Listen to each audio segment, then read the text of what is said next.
maariyaha hay'adda wadooyinka ee Somaliland Professor Xasan Cali Cismaan ayaa maanta deeq lacageed oo loogu talagalay wadada Ceerigaaba dhismaheeda kala wareegay jaaliyadda Somaliland ee ku nool dalka Ireland taasoo lacagtaas ay dhamayd $2916. maariyaha hay'adda wadooyinka ee Somaliland ayaa deeqdaasi lacagta kala wareegay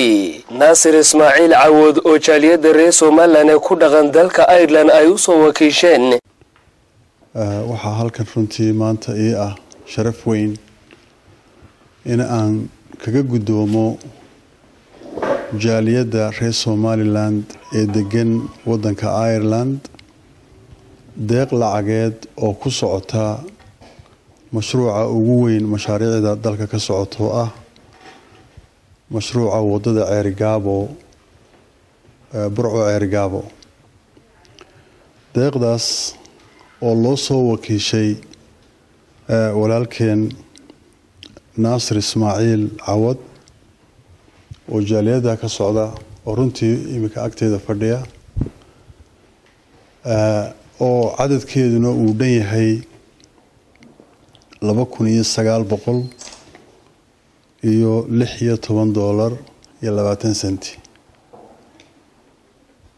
waa $2916.20 oo dollar waxaan leenahay runtii jaaliyadaasi soo xilqaantay ee lacagtaana guddoonsiisay meeshii ay ka soo saareen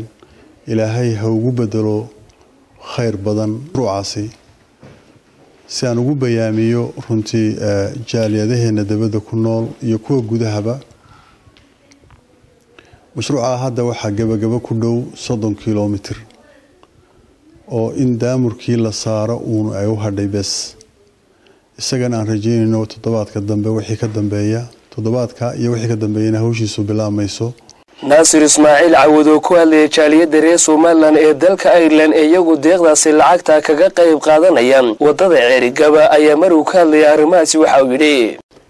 waxaan guddoonsiinayaa anigoo ah Naasir Ismaaciil Cawood ka wakiila guddiga jaaliyadda Ireland lacag cadadkeedu dhan yahay $2916 taasoo ah tabarucii labaad ee ay jaaliyadda Ireland ugu deeqdo Somaliland taakuleynteeda ama dhinaca wadooyin ha noqoto ama dhinaca hadiyada abaar ha noqoto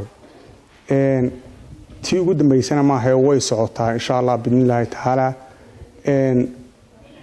maalinta ka dambeysa dadweynaha reer jaaliyadda Ireland ama mudanayaasha iyo marwooyinka muwaadiniinta Ireland waxay diyaar u yihiin ee Somaliland taageerida dalkooda dib u dhista dalkooda hamagelinta dalkooda iyo baraarujinta toosan ee dalkooda inay ka qayb qaataan walaalahood caawiyaan dalkooda dhisaan ayay qudhooda higsadaan himilada iyo ayoo ku faraxsan horumarka